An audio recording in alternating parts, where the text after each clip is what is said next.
Hi students. So நம்ம இந்த வருஷம் அப்கமிங்கில் வரப்போகிற எஸ்எஸ்சி சிஜிஎல்க்கான கரண்ட் அஃபேர்ஸ் பார்த்துட்ருக்கோம். ஸோ லாஸ்ட் வீடியோவில் நம்ம அப்பாயின்மெண்ட்ஸ் பார்த்தோம், முக்கியமான நியமனங்கள். ஸோ அது சார்ந்த பொது அறிவு தகவல்கள் பார்த்துருந்தோம். அதோட கண்டினியூஷன் வீடியோ தான் இது. சரி வாங்க பார்க்கலாம். ஓகே, ஸோ இன்றைக்கி வீடியோவில் நம்ம ஃபஸ்ட்டு பார்க்க போகிற அப்பாயின்மெண்ட் நியமனம் யார் அப்படின்னா சேர்மன் ஆஃப் இஸ்ரோவோட தலைவர். சரிங்களா? ஸோ இப்போதைக்கு பதவியில் இருக்கிறது 11வது இஸ்ரோவோட தலைவர். ஸோ யார் அப்படின்னா வி நாராயணன். ஸோ நேம் பார்த்துக்கோங்க, வி நாராயணன். ஓகே, ஸோ இதில் முக்கியமான பாயிண்ட் என்ன, இவர் தமிழ்நாட்டை சேர்ந்தவர். சரி, தமிழ்நாட்டில் கன்னியாகுமரி மாவட்டத்தை சேர்ந்தவர். ஸோ இதுக்கு முன்னாடி அதாவது 10 இல்லாமல் 9வது சேர்மனாக இருந்தவர் கா சிவன். ஸோ அவருமே கன்னியாகுமரி மாவட்டத்தை சேர்ந்தவர் தான். ஸோ அதுக்கப்புறம் இப்போது கரண்ட்டாக 11வது சேர்மன் வி நாராயணன், தமிழ்நாட்டை சேர்ந்தவர். ஓகே, ஸோ இவர் தான் பார்த்தீங்கன்னா லாஸ்ட் இயர் 2025 தமிழ்நாடு சார்பாக ஏபிஜே அப்துல் கலாம் அவார்டெலாம் கொடுத்துருந்தாங்க. அதை பார்த்துக்குறோம். ஓகே, ஸோ இதுக்கு முன்னாடி இஸ்ரோவோட சேர்மனாக இருந்தவர், அதாவது 10வது சேர்மனாக இருந்தவர் எஸ் சோம்நாத், கேரளா மாநிலத்தை சேர்ந்த எஸ் சோம்நாத். அப்படி தான் அவர் தான் 10வது சேர்மனாக இருந்தார். ஸோ சோம்நாத் சேர்மனாக இருக்கும்போது தான் நமக்கு சந்திராயன் 3 அதெல்லாமே லான்ச் பண்ணியிருந்தோம். ஓகே, தென் இஸ்ரோவை பற்றி மேக்ஸிமம் எல்லாருக்கும் தெரிஞ்சிருக்கும். ஸோ நமக்கு இந்தியாவில் இருக்கிற ஒரே ஒரு என்ன சொல்கிறது, ஒரு ராக்கெட் ஒரு அமைப்புனா அது இஸ்ரோ தான். சரியா? ஓகே, ஸோ இதில் நமக்கு எக்ஸாம் பாயிண்ட் ஆஃப்ல வேறு என்னென்ன மாதிரியான கொஸ்டின்ஸ் கேட்கலாம் அப்படின்னா, இந்த இஸ்ரோவோட ஃபுல் ஃபார்ம் நமக்கு தெரியும், Indian space research organisation. So அதுதான் இஸ்ரோட ஃபுல் ஃபார்மு. ஸோ இந்த இஸ்ரோ எந்த வருஷம் தொடங்கப்படுது அப்படின்னா 1969. சரி, ஸோ இதுக்கு முன்னாடியே வந்துட்டு விண்வெளிக்குன்னு ஒரு அமைப்பு இருந்திருக்கும். அதுக்கு பேர் இன்காஸ்பர்னு சொல்லுவாங்க, இன்காஸ்பர்.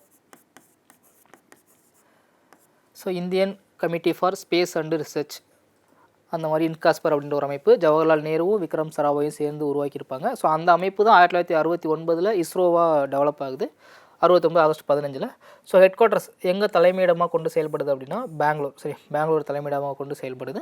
ஸோ அதுக்கப்புறமான இஸ்ரோவை சேர்ந்த நிறைய கிளை அமைப்புகள் இந்தியா முழுவதுமாக இருக்குது. ஃபார் எக்ஸாம்பிளுக்கு தமிழ்நாட்டில் கூட மகேந்திரகிரியில், திருநெல்வேலி மாவட்டம் மகேந்திரகிரியில் ப்ரொபல்சன் காம்ப்ளெக்ஸ் சென்டர், உந்து விசை வளாகம் அப்படின்ற ஒரு அமைப்பு வந்து இருக்கும். அதாவது இன்ஜின் டெஸ்ட் பண்ணுற இடம் தமிழ்நாட்டில் தான் இருக்குது. ஓகே, ஸோ அதனால தான் இப்போ ரீசெண்டாக நீங்கள் கேள்விப்பட்டிருப்பீங்களா, இஸ்ரோவோட இப்போதைக்கு நமக்கு ராக்கெட் ஒரே ஒரு பிளேஸ்னு பார்த்தோன்னா இந்தியாவிலே ஒன்றே தான் இருக்குது, ஸ்ரீஹரிகோட்டாவில், ஆந்திராவில் ஸ்ரீஹரிகோட்டாவில் சதீஷ் தவான் விண்வெளி நிலையம். ஸோ அங்கேருந்து தான் நம்ம எல்லா ராக்கெட்டுமே லான்ச் பண்ணுறோம், பிஎஸ்எல்வி, ஜிஎஸ்எல்வி எல்லாமே.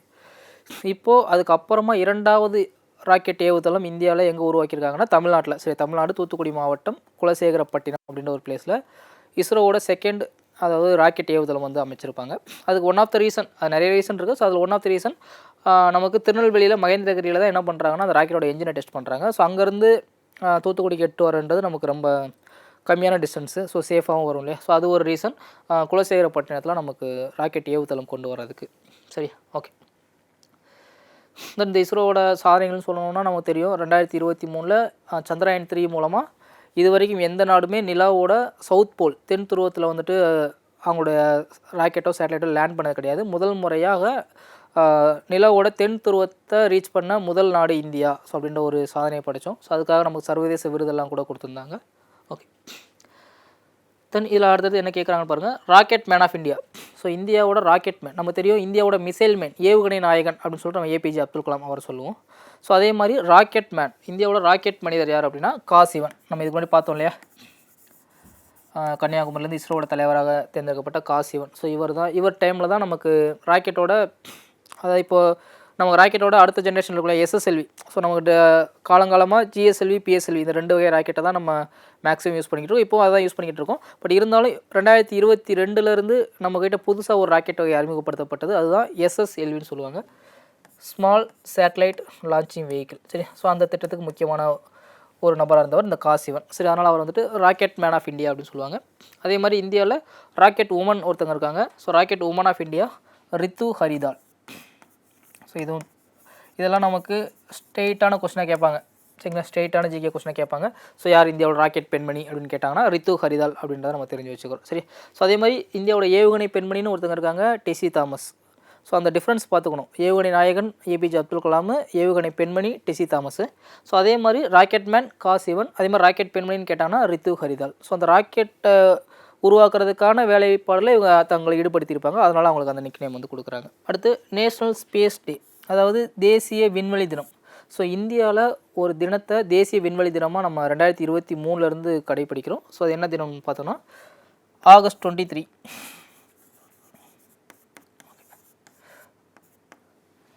ஸோ ஆக்சுவலாக 2023 ஆகஸ்ட் 23 இந்தியாவோட சந்திராயன் 3 வந்துட்டு நிலாவோட சவுத் போல் தென் துருவத்தில் வந்துட்டு லேண்ட் ஆகுது. ஸோ அந்த லேண்டருக்கு பேர் விக்ரம். ஏன்னா சந்திராயன் 2ல் வந்து அந்த விக்ரம் தான், அந்த லேண்டர் தான் ஃபெயில் ஆயிருக்கும். அகைன் அதை சரி பண்ணி 2023 சந்திராயன் 3 சக்ஸஸ்ஃபுல்லாக நம்ம நிலாவோட தென் துருவத்தில் லேண்ட் பண்ணுறோம் ஆகஸ்ட் 23. ஸோ அப்போலேருந்து நம்ம அந்த ஆகஸ்ட் 23 அப்படின்றத இந்தியாவோட தேசிய விண்வெளி தினமாக அனௌன்ஸ் பண்ணுறோம். ஸோ அப்படி அனௌன்ஸ் பண்ணிட்டு அந்த டேவை நம்ம இன்னும் கொஞ்சம் ஃபேமஸ் பண்ணுறதுக்காக ஸோ இந்தியாவில் கொடுக்கக்கூடிய இந்த சயின்ஸ் துறைக்கு கொடுக்கக்கூடிய ஒரு மிக உயர்ந்த விருதான விஞ்ஞான ரத்னா விருதுன்னு சொல்லுவாங்க. ஸோ அந்த விஞ்ஞான ரத்னா விருது விஞ்ஞான புரஸ்கார் அவார்டுன்னு டோட்டலாக சொல்லுவாங்க. ஸோ அந்த அவார்டை வந்துட்டு ஆகஸ்ட் 23 தான் வந்துட்டு அனௌன்ஸ் பண்ணுவாங்க. ஓகே, 23 தான் வந்துட்டு டிஸ்ட்ரிபியூட் பண்ணுவாங்க. ஓகே, அடுத்து father of Indian space department. So இந்திய விண்வெளித்துறையின் தந்தை. ஓகே, ஸோ இந்திய விண்வெளித்துறையின் தந்தைன்னா நமக்கு தெரியும் இல்லையா, இந்தியாவோட விண்வெளித்துறை இவ்வளோ தூரம் டெவலப் ஆகுது காரணமாக இருந்தவர் விக்ரம் சாராபாய். ஸோ விக்ரம் சாராபாய் அவர் தான் நம்ம என்ன சொல்கிறோம் அப்படின்னா இந்திய விண்வெளித்துறையின் தந்தைன்னு சொல்கிறோம். ஓகே, ஸோ இதில் விண்வெளித்துறைங்கவும் இன்னொரு பாயிண்ட் நீங்கள் தெரிஞ்சு வச்சுக்கோங்க. இப்போது உங்களுக்கு கொஸ்டினில் சப்போஸ் இஸ்ரோவின் சேர்மேன், அதாவது இஸ்ரோவின் தலைவர் யாருன்னு கேட்காம இந்திய விண்வெளித்துறையின் தலைவர் யாருன்னு கேட்டாங்க அப்படின்னா நீங்கள் கன்ஃபியூஸ் ஆகிடக்கூடாது. ஏன்னா நமக்கு தெரிஞ்சு இந்தியாவில் விண்வெளின்னு எடுத்துக்கிட்டால் இப்போ தான் நம்ம ப்ரைவேட் கொஞ்சம் கொஞ்சம் வராங்க. இப்போ ஏரோஸ்பேஸு, தென் ஸ்கை ரூட்டு, அப்புறமா அக்னிகுல் காஸ்மோஸ் சென்னையில் சார்ந்த நிறுவனம், ஸோ இந்த அப்புறம் ஏரோ ஹிட்ஸு, ஸோ இந்த மாதிரி இப்போ தான் ப்ரைவேட் வந்துட்டு ஸ்பேஸ் டிபார்ட்மெண்ட்டுக்குள்ளே வர்றாங்க. அதர்வைஸ் இப்போ வரைக்கும் நமக்கு தெரிஞ்ச இந்தியான்னு எடுத்துகிட்டா ஸ்பேஸுக்குள்ளே இருக்கிற ஒரே ஒரு ஆர்கனைசேஷன் இஸ்ரோ தான். ஸோ அதனால் இஸ்ரோவோட தலைவர்னு கேட்டால் அவர் தான் இந்திய விண்வெளித்துறையின் தலைவர் அப்படின்ற மாதிரி நம்ம புரிஞ்சுக்கக்கூடாது. ஸோ இஸ்ரோவின் தலைவர் வி நாராயணன். சப்போஸ் உங்களுக்கு who is the head of Indian space department, இந்திய விண்வெளித்துறையின் தலைவர் யாருன்னு கேட்டாங்கன்னா பிரதமர். சரிங்களா, இப்போதைக்கு பிரதமர் இருக்கிறவர் நரேந்திர மோடி. ஸோ அவங்க தான் வந்துட்டு இந்திய விண்வெளித்துறை அவங்க கண்ட்ரோலில் தான் இருக்கும். ஸோ அப்போ இந்திய விண்வெளித்துறையின் தலைவர் யாருன்னு கேட்டாங்கன்னா பிரதமர். சரியா, ஸோ இஸ்ரோவோட தலைவர் யாருன்னு கேட்டால் தான் வி நாராயணன். அந்த கிளாரிட்டி புரிஞ்சு வச்சுக்கணும். ஏன்னா இப்போ ரீசெண்டாக கூட இப்போ நடந்துகிட்டு இருக்கு இல்லையா ரயில்வே எக்ஸாம்ஸ், இந்த ரயில்வே எக்ஸாம் கூட நமக்கு இதுலேருந்து ஒரு கொஸ்டின் கேட்டாங்க. அந்த ஸ்பேடெக்ஸ் நம்ம 2 விண்கலன்களை, அதாவது இங்கேருந்தே தரையிலேருந்தே 2 விண்கலன்களை ஒன்றிணைத்து பிரித்தோம் இல்லையா, டாக்கிங் எக்ஸ்பெரிமெண்ட். அது வந்து அதாவது என்ன எக்ஸ்பெரிமெண்ட்னு கேட்டிருந்தாங்க, ஸ்பேடெக்ஸ் அப்படின்றத நமக்கு ஆன்சராக கொடுத்துருந்தாங்க. சரி, அப்போ இஸ்ரோவோட சாதனைகளை நம்ம தனியாக ஒரு வீடியோவில் சயின்ஸ் அண்ட் டெக் வீடியோவில் நம்ம பார்க்கலாம். சரி, ஓகே. ஸோ அப்பாயின்மெண்ட்ஸில் நம்ம அடுத்ததாக பார்க்குற ஒரு முக்கியமான appointment chairman of NHRC. So என்ஹெச்ஆர்சினா நேஷ்னல் ஹியூமன் ரைட்ஸ் கமிஷன், தேசிய மனித உரிமைகள் ஆணையம். ஸோ ஒவ்வொரு அமைப்பும் நம்ம படிக்கும்போதே ஸோ அவங்களுக்கான வேலை என்ன அப்படின்றத நீங்கள் புரிஞ்சுக்கணும். ஸோ நானும் ஒரு சொல்லிட்டு தான் இருக்கேன். ஸோ தேசிய மனித உரிமைகள் ஆணையத்தை பொறுத்த வரைக்கும் நமக்கு அது பெருசாக எக்ஸ்பிளைன் பண்ண தேவையில்லை. சரியா, ஸோ எங்கெல்லாம் மனித உரிமைகள் மீறப்படுதோ ஸோ அங்கெல்லாம் வந்துட்டு அவங்க செயல்படுவாங்க. அதுதான் தேசிய மனித உரிமைகள் ஆணையம். ஸோ இந்த தேசிய மனித உரிமைகள் ஆணையம் இந்தியாவில் எப்போ தொடங்கப்படுதுன்னு பாருங்கள், அக்டோபர் 12, 1993. ஸோ இதே 12 அக்டோபர் தான் நம்ம இங்கேயும் பார்த்தோம், ஞாபகம் இருக்கா, தகவல் அறியும் உரிமை சட்டம் நடைமுறைக்கு வந்ததும் அதே 12 அக்டோபர் பார்த்தோம். ஸோ ஆனால் வருஷம் வேறு, 1993 தான் இந்தியாவில் தேசிய மனித உரிமைகள் ஆணையம் அப்படின்ற ஒரு ஆணையம் வந்து தொடங்கப்படுது. ஓகே, தென் மனித உரிமைகள் தினம். ஸோ இந்தியாவில் மனித உரிமைகள் தினம் அப்படின்னு கடைபிடிக்கப்படுற நாள் பார்த்திங்க அப்படின்னா டிசம்பர் 10. சரி, டிசம்பர் 10 தான் நம்ம மனித உரிமைகள் தினம் அப்படின்னு சொல்லி கடைபிடிக்கிறோம். ஸோ இந்த மனித உரிமைகள் ஆணையத்தின் தலைவராக சமீபத்தில் தேர்ந்தெடுக்கப்பட்டவர் வி ராமசுப்ரமணியன். சரியா, ராமசுப்ரமணியன். ஸோ நேம் பார்த்துக்கோங்க. அதே மாதிரி இவருமே தமிழ்நாட்டை சேர்ந்த ஒருத்தர் தான். ஸோ அதாவது இந்த என்ஹெச்ஆர்சி தேசிய மனித உரிமைகள் ஆணையத்தின் தலைவராக நியமிக்கப்பட்ட முதல் தமிழ்நாட்டை சேர்ந்த நபர் யார் அப்படின்னா ராமசுப்ரமணியன். ஓகே, ஸோ ஜெனரலாக இந்த மனித உரிமைகள் ஆணையம்லாம் பார்த்திங்க அப்படின்னா சட்டத்தின் மூலம் கொண்டு வரப்பட்டதான், கான்ஸ்டியூஷனில் கிடையாது. ஸோ இதுக்கான பதவிக்காலம் 3 ஆண்டுகள் அல்லது 70 வயது வரை. பெரும்பாலும் கான்ஸ்டியூஷன் இல்லாத ஒரு அமைப்புகளுக்கு மேக்ஸிமம் 3 ஆண்டுகள் அப்படின்ற மாதிரி தான் டென்யூர் இருக்கும். அது அப்படி இருந்தாலும் எல்லாத்துக்கும் கிடையாது, கொஞ்சம் மாறும். சரி, ஸோ அடுத்து நம்ம நியமனங்களில் பார்க்குற ரொம்ப முக்கியமான அப்பாயின்மெண்ட்டு சிஏஜி, அதாவது comptroller and auditor general of India. So தமிழில் சொல்லணும் அப்படின்னா இந்தியாவின் தலைமை கணக்கு தணிக்கையாளர் அப்படின்னு சொல்லுவாங்க. ஸோ இப்போது 15வது இந்தியாவோட தலைமை கணக்கு தணிக்கையாளராக பதவி வகிப்பவர் குண்டு சஞ்சய் மூர்த்தி.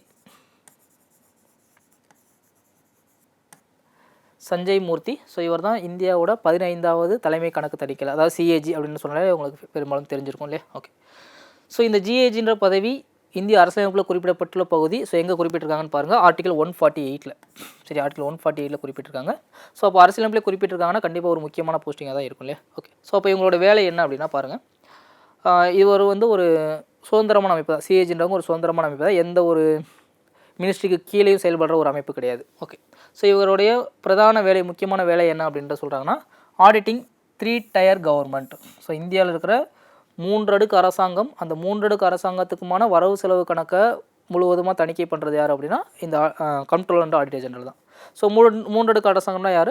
மத்திய அரசாங்கம், மாநில அரசாங்கம், லோக்கல் பாடிஸ், உள்ளாட்சி அரசாங்கம். ஸோ இந்த எல்லா அரசாங்கங்களுக்குமான வரவு செலவு கணிக்கையை டோட்டலாக அந்த வரவு செலவு தணிக்கை பண்ணி அதை வந்துட்டு அந்த ரிப்போர்ட்டை பார்லிமெண்ட்டில் சப்மிட் பண்ணுறவர் தான் CAG, controller and auditor general. அதே மாதிரி இன்னொரு பதவியும் இருக்குது, சிஜின்னு சொல்லுவாங்க, கண்ட்ரோலர் ஜெனரல் ஆஃப் அக்கௌண்ட்ஸ், கணக்கு கட்டுப்பாட்டாளர். சரி, கணக்கு கட்டுப்பாட்டாளர். ஸோ அந்த பதவியில் இப்போ யார் இருக்காங்கன்னா டிசிஏ கல்யாணி அப்படின்னு ஒருத்தவங்க இருக்காங்க. ஸோ சப்போஸ் கேட்டாங்கன்னா கன்ஃபியூஸ் ஆகிடக்கூடாது, சிஜிஏவையும் சிஏஜியையும் கன்ஃபியூஸ் பண்ணக்கூடாது. ஏன்னா இங்கேயும் சிஜிஏ தான் இருக்குது, இங்கேயும் சிஏஜி தான் இருக்குது, இடம் தான் மாதிரி இருக்குது. ஆனால் டோட்டலாகவே அந்த பதவியே மாறுது. சிஜிஏனா controller general of accounts, TCA Kalyani.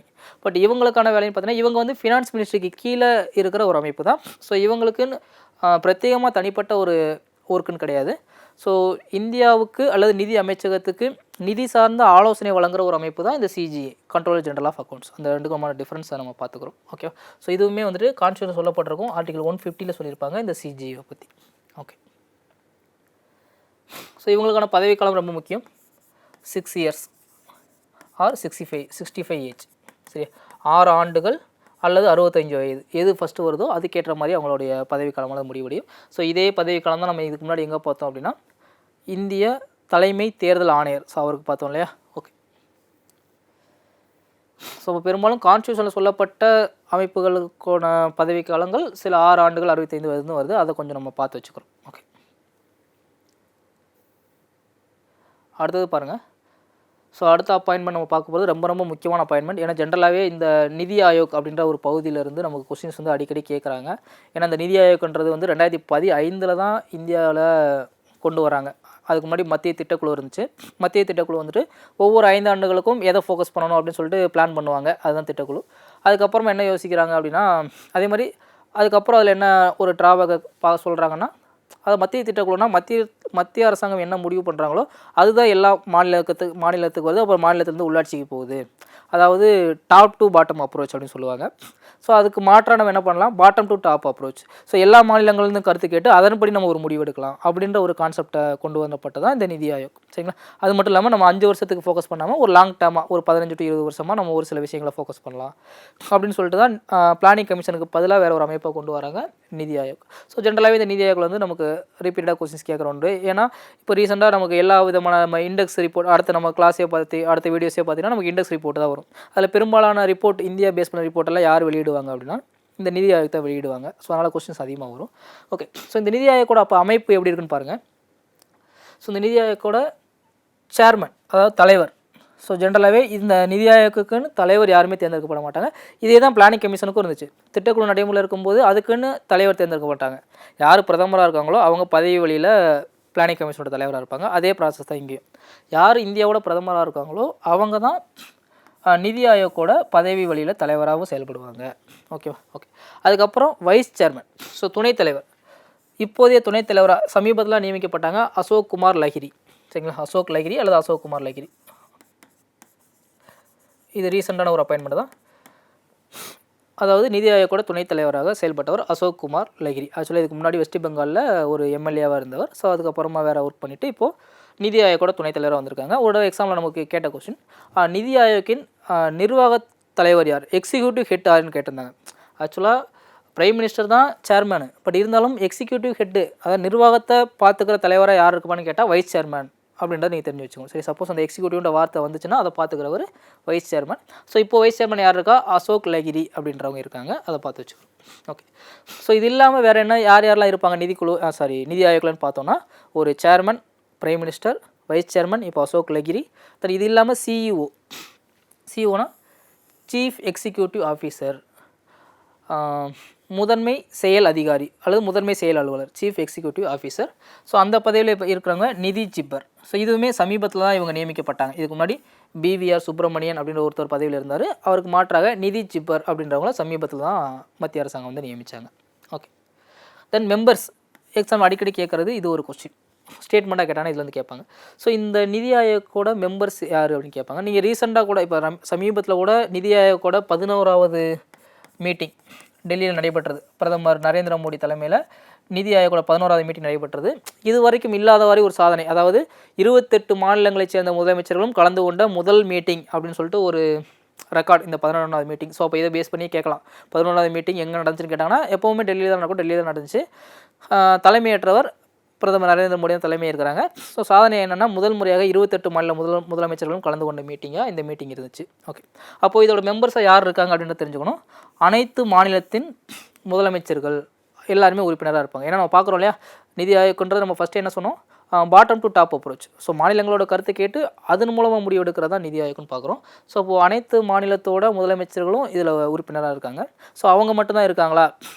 அப்போது யூனியன் பிரதேசம் இருக்காங்களே, ஸோ அங்கேருந்து யார் வருவாங்கன்னா, இப்போ நமக்கு தெரியும் யூனியன் பிரதேசம் இந்தியாவில் 8 இருக்குது. இந்த 8 யூனியன் டெரிட்டரியில் எல்லா யூனியன் பிரதேசத்துக்கும் சட்டமன்றம் இல்லை. ஒரு 3 யூனியன் பிரதேசத்துக்கு சட்டமன்றம் இருக்குது. ஸோ எங்கெங்கெல்லாம் இருக்குது? புதுச்சேரி, டெல்லி, ஜம்மு காஷ்மீர். அப்போ இந்த 3 யூனியன் பிரதேசத்தை சேர்ந்த முதலமைச்சர்களும் இதில் உறுப்பினராக இருப்பாங்க. அப்போ அதாவது சட்டமன்றம் இல்லாத 5 யூனியன் பிரதேசம் இருக்கு இல்லையா, ஸோ அங்கே உள்ள துணைநிலை ஆளுநர்கள், லெப்டினன்ட் கவர்னர்ஸ்னு சொல்லுவாங்க. ஸோ அவங்களும் இதில் மெம்பர்ஸாக இருப்பாங்க. அப்போது முதலமைச்சர் உள்ள மாநிலங்கள், யூனியன் பிரதேசங்களில் உள்ள முதலமைச்சர்கள், முதலமைச்சர் இல்லாத யூனியன் பிரதேசங்களில் உள்ள துணைநிலை ஆளுநர்கள், ஸோ இவங்க எல்லாமே இதில் மெம்பர்ஸாக இருப்பாங்க. ஸோ இதுதான் நிதி ஆயோக். ஸோ இப்போ இவங்களோட ரிப்போர்ட்டு என்னென்ன மாதிரி ரிப்போர்ட் கொடுத்துருக்காங்க அப்படின்றத நம்ம இண்டெக்ஸ் ரிப்போர்ட் படிக்கும்போது அடுத்து நம்ம வீடியோவில் பார்க்கலாம். சரி, ஓகே. ஸோ அடுத்து நம்ம பார்க்க போகிற ஒரு முக்கியமான அப்பாயின்மெண்ட் யார் அப்படின்னா இந்திய உச்சநீதிமன்றத்தின் தலைமை நீதிபதி. ஓகே, ஸோ இப்போது இந்தியாவோட உச்சநீதிமன்றத்தின் தலைமை நீதிபதியாக பதவி வகிப்பவர் 53வது உச்சநீதிமன்ற தலைமை நீதிபதி. ஏன் நான் இதை சொல்கிறேன் அப்படின்னா, உச்சநீதிமன்ற தலைமை நீதிபதிக்கு ஒரு டென்யூர் கிடையாது, ப்ராப்பரான டென்யூர் கிடையாது. இத்தனை வருஷம் அவர் பதவியில் இருக்கணும் கிடையாது. 65 வயசு ஆச்சு அப்படின்னா அவங்களுக்கான பதவிக்காலம் முடியும்.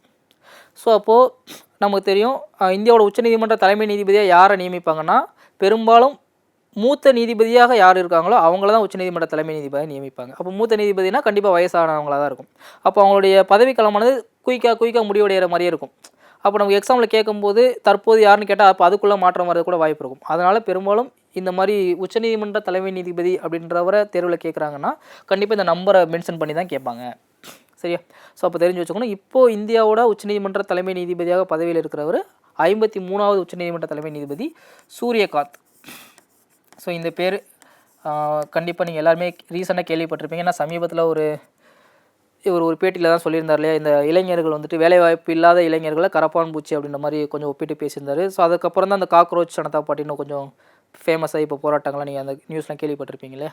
ஸோ அந்த இது இங்கேருந்து தான் ஸ்டார்ட் ஆச்சு. ஓகே, தென் அதுக்கப்புறமா இதுக்கு முன்னாடி பதவியில் இருந்தவர் 52வது உச்சநீதிமன்ற தலைமை நீதிபதியாக இருந்தவர் பிஆர் கவாய்.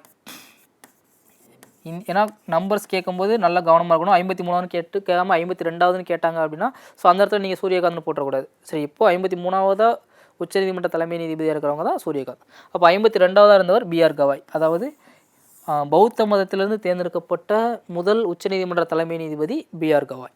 சரிங்களா? ஓகே, அடுத்து நமக்கு தெரியும். ஸோ உச்சநீதிமன்றம் நமக்கு 1950 காலகட்டங்கள்லேருந்தே இந்தியாவில் இருக்குது. உச்சநீதிமன்றத்தை பற்றி நம்ம இதுக்கு முன்னாடி வீடியோஸில் நம்ம நிறையா பார்த்துட்டோம். ஸோ அப்படி 1950 ஜனவரி 28 நடைமுறைக்கு வரும்போது அதோட முதல் உச்சநீதிமன்ற, அதாவது சுதந்திரத்துக்கு அப்புறம், சுதந்திரத்துக்கு முன்னாடி நமக்கு நீதிமன்றம் இருந்துச்சு, அது வேறு. சுதந்திரத்துக்கு அப்புறம் இந்தியாவோட உச்சநீதிமன்றத்தின் முதல் தலைமை நீதிபதியாக பதவி வைத்தவர் ஹச்ஜே கனியா. எக்ஸாம்பிள் நிறைய டைம் கேட்டிருக்காங்க, பார்த்து வச்சுக்கோங்க. சரி, ஓகே. தென் அடுத்து ஸோ நம்ம ஆல்ரெடி சொன்ன மாதிரி இந்த நம்பர்ஸ் 25, 50, 100 இந்த மாதிரியான நம்பர்ஸில் ஏதாவது வந்துச்சுன்னா நமக்கு கொஸ்டின் கேட்பாங்க. ஏன்னா இப்போது இந்த நம்ம 2026 இருக்கோம் இல்லையா.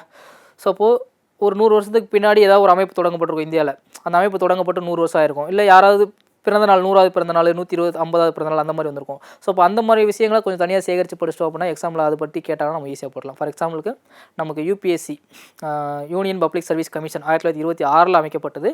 அது அமைக்கப்பட்டு இப்போ நமக்கு 100 வருஷம் ஆயிருக்கு. அப்போ அதை பேஸ் பண்ணி நமக்கு ஏதாவது கொஸ்டின் கேட்பாங்க. ஸோ அந்த மாதிரி பார்த்துக்கணும். சரி, ஓகே. அடுத்து பாருங்கள், இதுக்கு சொன்னால் இதுதான் இந்தியாவோட 50வது உச்சநீதிமன்ற தலைமை நீதிபதி. அப்போ 50னா ரொம்ப வருஷம் ஆச்சு அப்படி கேட்பாங்களான்லாம் யோசிக்கக்கூடாது. ஸோ 50ன்ற நம்பருக்காக அதை கேட்கலாம். ஸோ யாருன்னா டிஒய் சந்திரசூட். சரி, டிஒய் சந்திரசூட் சமீபத்தில் கூட ஒரு புத்தகம் வெளியிட்டிருந்தார், ஒய் கான்ஸ்டியூஷன் மேட்டர்ஸ், எதனால் அரசியலமைப்பு முக்கியத்துவம் வாய்ந்தது அப்படின்றது ஒரு புத்தகம் எழுதியிருந்தார். ஸோ புக்ஸ் அண்ட் ஆத்தர்ஸ்லாம் நமக்கு டேரெக்டாக கேட்க வாய்ப்பு இருக்குது. ஓகே, ஸோ இந்த சுப்ரீம் கோர்ட் சீஃப் ஜஸ்டிஸ் மற்றும் அதர் ஜட்ஜஸ், ஸோ இவங்க எல்லாத்தையும் அவனுக்கான அப்பாயின்மெண்ட்டை பற்றி பேசுகிற ஆர்டிக்கல் 124ல் 2 சரிங்களா. ஸோ உச்சநீதிமன்ற தலைமை நீதிபதிகளோட நியமனம் பற்றி பேசுகிறது 124ல் 2 அப்படின்னு நம்ம பார்க்குறோம். ஸோ இந்த நீதிபதிகள்லாம் எதன் மூலமாக தேர்ந்தெடுப்பாங்கன்னா அதுக்குன்னு தனி அமைப்பு இருக்குது. டேரெக்டாக அரசாங்கமோ குடியரசுத் தலைவரோ டேரெக்டாக ஒருத்தவங்க கை காட்ட மாட்டாங்க. ஸோ இந்த உச்சநீதிமன்றம் ஏன்னா நீதித்துறைன்றது என்ன சொல்கிறது, நிர்வாகத்தில் ஏதாவது ஒரு குற்றம் இருந்துச்சுன்னா அதை சரி செய்ய வேண்டியது நீதித்துறையோட கடமை. ஸோ அப்படி இருக்கும்போது நிர்வாகமும் நீதியும் மிக்ஸ் ஆகிடக்கூடாது அப்படின்றதுக்காக நீதித்துறையில் உச்சநீதிமன்ற தலைமை நீதிபதியோ அல்லது நீதிபதிகளையோ யார் நியமிப்பாங்கன்னா அதுக்குன்னே ஒரு தனி அமைப்பு இருக்குது. அதுக்கு பேர் தான் கொலிஜியம் அப்படின்னு சொல்லுவாங்க. சரிங்களா. ஓகே. தென் டென்யூர். ஸோ நம்ம ஆல்ரெடி சொன்ன மாதிரி உச்சநீதிமன்ற நீதிபதிகளுக்குன்னு சொல்லி ஒரு பதவி காலம் கிடையாது. அவங்க 65 வயது வரைக்கும் உச்சநீதிமன்ற நீதிபதியாகவோ தலைமை நீதிபதியாகவோ பதவி வகிக்கலாம். அதுக்கப்புறமாக அவங்க பதவியானது முடிவுக்கு வரும். சப்போஸ் இதுவே உயர்நீதிமன்றம்னு கேட்டாங்கன்னா அந்த இடத்துல டிஃப்ரென்ஸ் தெரிஞ்சுக்கோங்க. உயர்நீதிமன்ற நீதிபதிகளுக்கோ தலைமை நீதிபதிகளுக்கோ அந்த ரிட்டையர்மெண்ட் ஏஜ் ஆனது 62 தான். உச்சநீதிமன்ற நீதிபதிகளுக்கு தான் 65 இருக்குது. சரி, அந்த டிஃப்ரென்ஸ் நம்ம பார்த்துக்குறோம். ஓகே. ஸோ அப்பாயின்மெண்ட்ஸில் அடுத்து நம்ம பார்க்க போகிற முக்கியமான அப்பாயின்மெண்ட் லோக்பால் சேர்மன். சரி, லோக்பால் அதாவது நமக்கு 2013 ஒரு சட்டம் கொண்டு வராங்க, லோக் ஆயுக்தா சட்டம். ஸோ இது எதுக்காக அப்படின்னா இந்தியாவில் ஊழலை எதிர்க்கிறதுக்குன்னு ஒரு அமைப்பு வேணும். ஏன்னா இந்தியாவில் வந்துட்டு ஊழல் அதிகமாகிடுச்சு. ஏன்னா ஊழல்ன்றது மிகப்பெரிய பிரச்சனை இல்லையா. சமீபத்தில் நம்ம பார்க்குறோம் பங்களாதேஷ், நேபாள் இந்த மாதிரியான நாடுகளில் பிரச்சனைகள் நிறையா வருது. அரசாங்கத்துக்கு எதிராக மக்கள் போராடுறாங்க. அதுக்கெல்லாம் பேஸான காரணமாக என்ன இருந்துச்சுன்னா அந்த ஊழல் தான் இருந்துச்சு. சரிங்களா. ஸோ ஏன் அப்படிப்பட்ட ஊழல் இந்தியாவில் இருந்தும் அது பெருசாக வரலைன்னா அதுக்கு இந்த மாதிரியான அமைப்புகள் காரணம். ஸோ நம்ம ஊழல் இருந்தாலுமே அதை தடுக்கிறதுக்கான சில அமைப்பும் வைக்கிறதுனால அதனால் பெரிய பாதிப்புகள் எதுவுமே வரலை அப்படின்னு நம்ம புரிஞ்சுக்கிறோம். ஸோ அதில் லோக்பால்னால் என்ன, லோக் ஆயுக்தா என்னன்னா சிம்பிள், மத்திய அரசு சார்ந்த ஊழியர்கள் அல்லது மத்திய அமைச்சர்கள் ஸோ இவங்க தொடர்பான புகார்களை விசாரிக்கிறதுக்காக தொடங்கப்பட்ட ஒரு அமைப்பு தான் லோக்பால். அதுவே மாநில அரசு ஊழியர்கள் அல்லது மாநில சார்ந்த அரசியல்வாதிகள், அமைச்சர்கள் ஸோ இவங்க தொடர்பான ஈவன் முதலமைச்சர் முதற்கொண்டு இங்கே ஈவன் பிரதமர் முதற்கொண்டு அவங்கள வரைக்கும் விசாரிக்கலாம். அந்தளவுக்கு பவர் இருக்குது. ஸோ இப்போ மாநிலத்துக்குன்னு தொடங்கப்பட்ட அமைப்பு லோக் ஆயுக்தா. ஸோ இதுதான் டிஃப்ரென்ஸ். ஓகே. ஸோ இந்தியாவில் 2013 லோக்பால்ன்ற சட்டம் கொண்டு வந்தாலுமே அது ப்ராப்பர் நடைமுறைக்கு வந்தது என்னமோ 2019 தான். ஸோ 2019 தான் அந்த லோக்பால்ன்ற ஒரு அமைப்பின் முதல் தலைவராக PC கோஸ் அப்படின்னு சொல்லக்கூடிய பினாக்கி சந்திரகோஸ் அவரை நியமிக்கிறாங்க. சரியா. இந்த லோக் ஆயுக்தாவை நியமித்தாலும் இதோட செயல்பாடுகள் பெருசாக சொல்கிற அளவுக்கு இருக்காது. காரணம் என்னென்னா இது யாருக்கு அகேன்ஸ்டான குற்றங்களை விசாரிக்கும் அப்படின்னா அரசியல்வாதிகள், அரசு ஊழியர்களுக்கு அகேன்ஸ்டான குற்றங்களை விசாரிக்கிறதுனால அது கரெக்டாக ஃபாஸ்ட்டான செயல்பாடாக இருக்கிற மாதிரி இருக்காது. ஓகே. பட் இருந்தாலும் எக்ஸாம் பாயிண்ட் ஆஃப் வியூ நம்ம இதை பார்த்து வச்சுக்கிறோம். இதன் அடுத்து லோக் ஆயுக்தா ஆக்ட் ஆல்ரெடி சொன்ன மாதிரி 2013 இது சட்டமாக்கப்பட்டாலும் இது நடைமுறைக்கு வந்தது எப்போன்னா 16 ஜனவரி 2014 நடைமுறைக்கு வருது. இருந்தாலும் பாருங்கள் 2014 நடைமுறைக்கு வந்தாலும் முதல் சேர்மன் 2019 தான் நியமிக்கப்படுறாங்க அப்படின்னு பார்க்குறோம். சரி, ஓகே. அதுக்கப்புறமா 2024 இந்த லோக்பாலோட புதிய தலைவராக நியமிக்கப்பட்டவர் AM கான்வில்கர். ஸோ அதுதான் நம்ம இங்கே பார்க்கணும், அதுதான் நம்ம இப்போ சொல்கிறோம். சரி. ஸோ தற்போது இந்தியாவோட லோக்பால் சேர்மனாக இருக்கிறவர் AM கான்வில்கர். ஓகே. ஸோ இந்த லோக்பாலில் இந்த சேர்மனுக்கு கீழே எத்தனை பேர் இருப்பாங்க அப்படின்னா ஒரு 8 பேர் இருப்பாங்க. அந்த 8 பேரில் 4 பேர் நீதித்துறை சார்ந்தவங்களாக இருப்பாங்க, 4 பேர் நீதித்துறை சாராத உறுப்பினர்களாக இருப்பாங்க அப்படின்னு பார்க்குறோம். ஓகே. அடுத்து இந்த லோக்பால். சரி, இந்த மாதிரி கான்செப்டை நம்ம தான் ஃபஸ்ட்டு கொண்டு வரோம்னா கிடையாது. சரி, இதுக்கு முன்னாடி நாடுகள்லாம் இருந்துச்சு. ஸோ அதே கான்செப்டை நம்ம பேர் மட்டும் லோக்பால் அப்படின்னு வச்சு கொண்டு வரோம். அப்போ அந்த லோக்பாலுக்கு மீனிங் என்ன அப்படின்னு பார்த்தோம்னா மக்கள் பாதுகாவலர், மக்களை பாதுகாக்கிற ஒரு அமைப்பு அப்படின்றது இந்த லோக்பால் அப்படின்ற ஒரு அமைப்புக்கு மீனிங்காக இங்கே நம்ம பார்க்குறோம். அடுத்து UPSC சேர்மன். ஸோ இந்தியாவில் தற்போதைய UPSC சேர்மனாக பதவி வகிப்பவர் அஜய்குமார். ஏன்னா ரீசெண்டாக இதுக்கு முன்னாடி பதவியில் இருந்தவங்க ராஜினாமா பண்ணியிருப்பாங்க. அதுக்கப்புறமா இந்தியாவோட UPSCயோட சேர்மனாக பதவி வகித்தவர் அஜய்குமார் நமக்கு தெரியும். ஸோ UPSC அப்படின்றது மத்திய பணியாளர் தேர்வாணையம். ஸோ இந்தியாவோட அகில இந்திய பணிகள்னு சொல்லுவாங்க, IAS, IPS, IRS, IFS. So இந்த மாதிரியான அகில இந்திய பணிகளுக்கான தேர்வுகள் நடத்தி அவங்களை நியமிக்கிறது தான் இந்த UPSC, union public service commission. So இதோட தற்போதைய தலைவர் அஜய்குமார். சரிங்களா. ஓகே. ஸோ இவங்களுக்கான பதவிக்காலமே ரொம்ப முக்கியம். சேம் நம்ம அந்த எலெக்ஷன் கமிஷனில் பார்த்த மாதிரி 6 ஆண்டுகள் அல்லது 65 வயது. UPSC சேர்மனாக இருந்தாலும் சரி, மெம்பர்ஸாக இருந்தாலும் சரி, பதவிக்காலம்னு பார்த்தோன்னா 6 ஆண்டுகள் அல்லது 65 வயது தான். ஓகே. ஸோ இந்த மத்திய பணியாளர் தேர்வாணையம் UPSC அப்படின்றது இந்தியாவில் எந்த வருஷம் கொண்டு வராங்கன்னு பாருங்கள், ரொம்ப முக்கியம். 1926லேயே, அதாவது பிரிட்டிஷ் இருக்கும்போதே மத்திய பணியாளர் தேர்வாணையம் இந்தியாவில் தொடங்கப்பட்டது. எந்த ஆக்டுக்கு கீழே? 1919 கொண்டு வந்த Minto Marley reform, Minto Marley சீர்திருத்த சட்டம். ஸோ அதுக்கு கீழே வந்துட்டு மிண்டோ மார்லியா மாண்டேக் செம்ஸ்போர்ட் சரி, மாண்டேக் செம்ஸ்போர்ட் சீர்திருத்த சட்டம் 1919 கொண்டு வந்திருப்பாங்களே அந்த சட்டத்துக்கு கீழே வந்து இந்த UPSC ஆனது தொடங்கப்பட்டிருக்கும். ஓகே. ஸோ இந்தியன் கான்ஸ்டியூஷன்லையுமே இந்த யூபிஎஸ்சியை பற்றி சொல்லியிருப்பாங்க. எந்த ஆர்டிக்கல்லேருந்து எந்த ஆர்டிக்கல் வரைக்கும் பாருங்கள். ஆர்டிகல் 315 323 வரைக்கும் சொல்லியிருப்பாங்க. டென்யூர் ஆல்ரெடி சொல்லியாச்சு. 6 வருடம் அல்லது 65 வயது. இதில் எது ஃபஸ்ட்டு வருதோ அதுக்கேற்ற மாதிரி வந்து அவங்களுடைய ராஜினாமா வந்து இருக்கும் அப்படின்னு பார்க்குறோம்.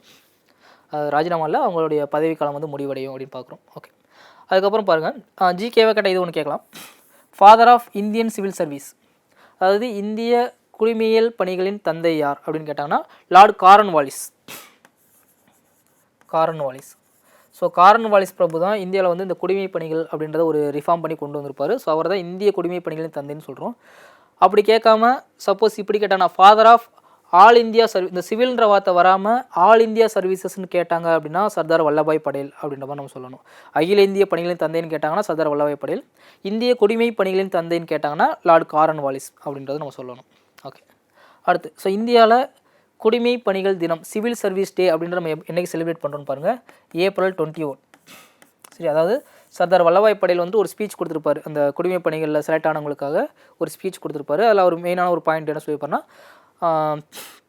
இந்தியாவோட இரும்பு தூண்கள், இந்த சிவில் சர்வீஸில் ஒர்க் பண்ணுறவங்களாம் இந்தியாவோட இரும்பு தூண்கள்னு சொல்லியிருப்பார். அப்படி ஒரு ஸ்பீச் கொடுத்த அந்த ஏப்ரல் 21 தான் நம்ம இந்திய குடிமை பணிகள் தினம் அப்படின்னு சொல்லிட்டு நம்ம ஃபாலோ பண்ணிகிட்ருக்கோம். ஸோ இதுக்கப்புறம் ரீசெண்டாக வேறு என்னென்ன மாதிரியான முக்கியமான நியமனங்கள் அப்படிலாம் நம்ம பார்க்குறோம் அப்படின்னா, ஐசிசி பிரசிடென்ட். ஐசிசினா என்ன? International cricket council. இப்போ இந்த வேர்ல்டு கப், இப்போ கூட பெண்களுக்கான T20 வேர்ல்டு கப்லாம் நடந்துகிட்டு இருக்கு இல்லையா? இப்போ இந்த மாதிரியான சர்வதேச கிரிக்கெட் போட்டிகள் நடத்துகிற அமைப்பு தான் international cricket council, ICC. Head quarters துபாயில் இருக்குது. ஸோ இதோட மிக இளம் வயது தலைவராக தேர்ந்தெடுக்கப்பட்டவர் ஜெய்ஷா, இந்தியாவை சேர்ந்த நபர் ஜெய்ஷா. ஸோ அவர் தான் இளம் வயது தலைவராக தேர்ந்தெடுக்கப்பட்டிருப்பார். அதுக்கப்புறம் ஸோ ராவோட சீஃப், ரானா என்ன? Research and analysis wing. அதாவது ஒவ்வொரு நாட்டுக்கும் ஒவ்வொரு உளவு அமைப்பு இருக்கும். அதே மாதிரி இந்தியாவுக்கு இருக்கிற ஒரு உளவு அமைப்பு தான் ரா. ரீசெண்டாக அந்த துராந்தர் மாதிரி படம்லாம் வந்து சொல்லி அதில் பார்த்துருப்பீங்க. ஸோ அதோட தலைவராக தற்போது நியமிக்கப்பட்டவர் ராகேஷ் அகர்வால். ஓகே, அடுத்து சிவிசி, சென்ட்ரல் விஜிலன்ஸ் கமிஷன். அதாவது இதுவும் ஒரு ஊழல் தடுப்பு அமைப்பு தான். மத்திய கண்காணிப்பு ஆணையம் சொல்லுவாங்க. சரி, 1964 சந்தானம் கமிட்டி அவங்களோட பரிந்துரையின்படி கொண்டு வரப்பட்டது. ஸோ தற்போது சென்ட்ரல் விஜிலன்ஸ் கமிஷனராக, மத்திய தலைமை கண்காணிப்பு ஆணையராக பதவியில் இருப்பவர் பிரவீன்குமார் ஸ்ரீவாஸ்தவா அப்படின்றவர் பார்த்து வச்சுக்கிறோம். பதவிக்காலம் 4 ஆண்டுகள். ஒரு டைம் எக்ஸாமில் கேட்டிருந்தாங்க. 2003 சட்ட அந்தஸ்து வாங்குறாங்க இந்த சிவிசி. இதுவுமே ஒரு டைம் எக்ஸாமில் கேட்டிருந்தாங்க. ஓகே, அடுத்து ஃபாரின் செக்ரட்டரி, வெளியுறவு செயலர். ஸோ இந்தியாவோட வெளியுறவு செயலராக தற்போது பதவி வகிப்பவர் விக்ரம் மிஸ்ரி. சரி, இந்தியாவோட வெளியுறவு செயலராக தற்போது பதவி வகிப்பவர் விக்ரம் மிஸ்ரி. அடுத்து ரொம்ப முக்கியம், first woman president of IOC. IOC அப்படின்னா இன்டர்நேஷ்னல் ஒலிம்பிக் கமிட்டி, அதாவது சர்வதேச ஒலிம்பிக் சங்கம். சர்வதேச ஒலிம்பிக் சங்கத்தின் முதல் பெண் தலைவராக சமீபத்தில் தேர்ந்தெடுக்கப்பட்டவங்க ஜிம்பாவே நாட்டை சேர்ந்த கிறிஸ்டி கவன்ட்ரி. 1894 காலகட்டங்கள்லேருந்தே நமக்கு ஐஓஏ வந்து நடைமுறையில் இருக்குது. ஒலிம்பிக்கை நடத்துகிறது அவங்க தான், சர்வதேச ஒலிம்பிக் சங்கம் தான். அப்போலேருந்து பாருங்கள், இப்போ 2026 வந்துட்டோம். இப்போ தான் முதல் முறையாக ஒரு பெண் அதுக்கு தலைமை தாங்கியிருக்காங்க, கிறிஸ்டி கவன்ட்ரி. அது மட்டும் இல்லை, அவங்க ஆப்பிரிக்க காண்டினெண்ட்டை சேர்ந்தவங்க. சர்வதேச ஒலிம்பிக் சங்கத்திற்கு ஆப்பிரிக்க காண்டினெண்ட்லேருந்து ஒருத்தவங்க தலைவராக தேர்ந்தெடுக்கப்பட்டது இதான் முதல் முறை அப்படின்றதே சொல்கிறாங்க. ஸோ அதே மாதிரி இந்தியாவுக்கும் பாருங்கள், இப்போ எப்படி சர்வதேச ஒலிம்பிக் சங்கம் இருக்கோ அதே மாதிரி இப்போ எப்படி நமக்கு ஐசிசி, இன்டர்நேஷ்னல் கிரிக்கெட் கவுன்சில் தான், நமக்கு பிசிசிஐ இருக்கு இல்லையா? அதே மாதிரி ஐஓசி இன்டர்நேஷ்னல் ஒலிம்பிக் கமிட்டி இருக்குன்னா அதுக்கு ஈக்குவலாக இந்தியாவில் இருக்கிற அமைப்பு தான் ஐஓஏ, இந்தியன் ஒலிம்பிக் அசோசியேஷன். இந்த இந்தியன் ஒலிம்பிக் அசோசியேஷனோட தற்போதைய தலைவராக இருக்கிறாங்க பிடி உஷா. இவங்க தான் இந்திய ஒலிம்பிக் அசோசியேஷனோட முதல் பெண் தலைவராகவும் பதவியில் இருக்கிறாங்க அப்படின்னு நம்ம பார்க்குறோம். ஓகே, ஸோ அடுத்து பாருங்கள், first tribal president of India. இந்தியாவோட முதல் பழங்குடியினத்தை சேர்ந்த குடியரசுத் தலைவர் நமக்கு தெரியும். இப்போது பதவியில் இருக்கிற திரௌபதி முர்மு. ஸோ 2022 பதவிக்கு வர்றாங்க. பதவிக்கு வரும்போது இந்தியாவிலேருந்து தேர்ந்தெடுக்கப்பட்ட 2வது பெண் குடியரசுத் தலைவர். அது மட்டும் இல்லாமல் பழங்குடியினத்திலிருந்து தேர்ந்தெடுக்கப்பட்ட முதல் பெண் குடியரசுத் தலைவர். அவங்க எந்த பழங்குடியினத்தை சேர்ந்தவங்கன்னு ஒரு எக்ஸாமில் கேட்டிருக்காங்க, சாந்தாலி பழங்குடியினத்தை சேர்ந்தவங்க. ஓகே, அடுத்து சமீபத்தில் இந்த ஸ்ரீலங்காவில் எக்கனாமிக் கிரைசிஸ்லாம் வந்துச்சு இல்லையா? அதுக்கப்புறமா ஸ்ரீலங்காவோட பிரசிடெண்ட்டாக தேர்ந்தெடுக்கப்பட்டவர் அனுரகுமார திசநாயகே. ஓகே, ஸோ அப்புறமா இந்த வழக்கமாக போர் நடந்துச்சிட்டப்பனா அந்த நாடுகளோட தலைவர்கள்லாம் ஜெனரலாக கேட்பாங்க. ஸோ அதன்படி பாருங்கள், பிரசிடென்ட் ஆஃப் ரஷ்யா. இப்போ ரஷ்யாவில் மறுபடியும் பிரசிடெண்ட்டாக தேர்ந்தெடுக்கப்பட்டவர் விளாடிமிர் புதின். உக்ரைனோட பிரசிடெண்ட்டாக தேர்ந்தெடுக்கப்பட்டவர் விளாடிமிர் ஜெலன்ஸ்கி. ஸோ இதெல்லாமே நமக்கு போர் சம்மந்தமாக கேட்கலாம். தென் இஸ்ரேல், இப்போ ரீசெண்டாக இஸ்ரேல் ஈரான் வார் நடக்கலையா? ஸோ அதனால் இஸ்ரேலோட பிரதமர் யாருன்னு கேட்கலாம், பெஞ்சமின் நெதன்யாகு. அதுக்கப்புறம் president of USA. So America. இப்போ ரீசெண்டாக கூட நம்ம அமெரிக்காவோட ஒரு ஒப்பந்தம்லாம் போட்டுட்டோம். ஸோ டொனால்ட் ட்ரம்ப் அமெரிக்காவோட 47வது அதிபர் டொனால்ட் ட்ரம்ப். சரிங்களா? ஸோ அமெரிக்காவுக்கு இந்தியாவுக்கு என்ன வித்தியாசம்னா, நமக்கு குடியரசுத் தலைவரோட ஆட்சி 5 ஆண்டுகள்னா, அமெரிக்காவில் 4 ஆண்டுகள் தான் அதுக்கான டென்யூர் அப்படின்றத பார்த்து தெரிஞ்சு வச்சுக்கோங்க. தென் இது இல்லாமல் வேறு என்னென்ன மாதிரியான முக்கியமான அப்பாயின்மெண்ட்லாம் பார்க்கணுன்னா, சமீபத்தில் எந்தெந்த மாநிலங்களில் தேர்தல் நடந்துச்சு, அந்த மாநிலத்தோட முதலமைச்சர்கள். இப்போ ரீசெண்டாக கூட 4 மாநிலங்கள் தேர்தல் நடந்துச்சு இல்லையா? அசாம், தமிழ்நாடு, கேரளா, வெஸ்ட் பெங்கால். ஸோ இந்த மாதிரி ரீசெண்டானா 2025 நம்ம பார்த்து வச்சுக்கணும். எங்கெங்கெல்லாம் எலெக்ஷன் நடக்குது, அதோட முதலமைச்சராக தேர்ந்தெடுக்கப்பட்டவங்க யார், ஆளுநர் மாற்றம் ரீசெண்டாக எந்தெந்த மாதிரியான மாநிலங்கள் ஆளுநர் வந்தாங்க, அதோட முதலமைச்சர் யார் அப்படின்றத பார்க்கணும். சரிங்களா? ஓகே. ஸோ சமீபத்தில் எங்கெங்கே எலெக்ஷன் நடந்துச்சு அப்படின்றத நம்ம அப்படியே அடுத்த வீடியோ வந்து கன்டினியூ பண்ணி அடுத்த வீடியோ நம்ம பார்க்கலாம். ஸோ இப்போ இதோட இந்த வீடியோவை எண்ட் பண்ணிக்கலாம். தேங்க்யூ.